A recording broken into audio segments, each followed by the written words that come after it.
Today's lesson is on stoichiometry and energy. So let's start with this very simple equation that you're very familiar with, and that's the burning of methane gas. That's the gas that comes out of our Bunsen burners that we light in the chem lab.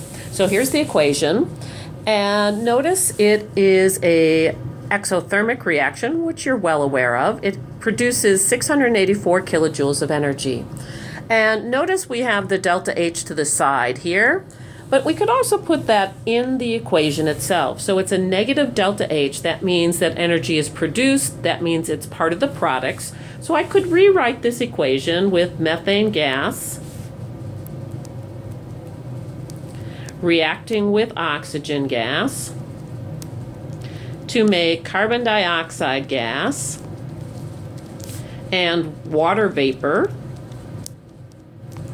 and 684 kilojoules. So now I have a balanced equation that also includes energy. And the energy is a product, so we know it's produced and we know it's exothermic. So let's solve a problem involving this exothermic reaction. So I have one written below.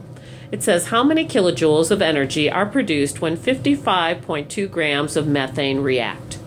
So we solve these just like we have any unit analysis problem. I read the problem and I know it's asking for kilojoules. So way on the right, I write kilojoules. Then I look, what am I given? Well, I'm given 55.2 grams of methane. So way on the left, I start with 55.2 grams of methane. And I'm going to put that over the number 1. So now I'm going to have to go from grams of methane to kilojoules and cancel until I get there. So what do I know about grams? Well, I could use the periodic table and look up carbon and look up hydrogen and add them together. And I get 16.04 grams of methane for every 1 mole of methane. So now the grams of methane cancel, and I have moles of methane, but I want kilojoules, so I keep on going. So what do I know with moles and kilojoules? Well, I can look at the balanced equation, and I know 1 mole of methane reacts with 2 moles of oxygen to make 1 mole of carbon dioxide, 2 moles of water vapor, and 684 kilojoules of energy. So on the equation, I have 1 mole of methane, and that produces 684 kilojoules.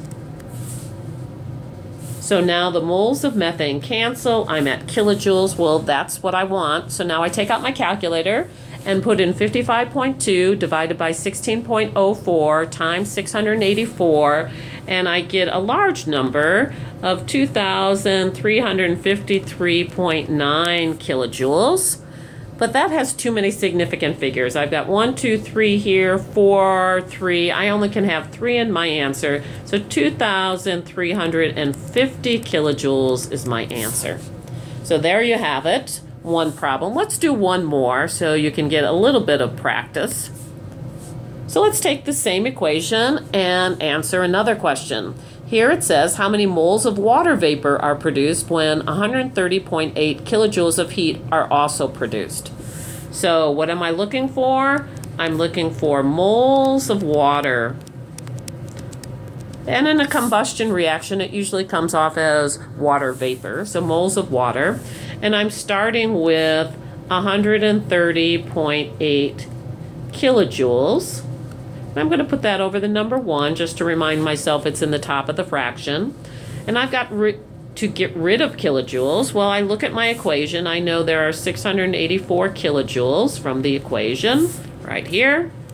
And I want to go to moles of water. Well, from the equation, I also know that there are 2 moles of water for every 684 kilojoules. Kilojoules cancel, and look, I'm already at my answer.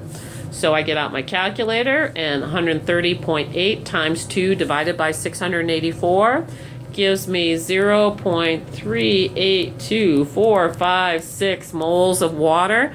Well, that's a lot of significant figures. So let's count. 1, 2, 3, 4. 1, 2, 3. I only have 3 significant figures, so 0.382 moles of water vapor.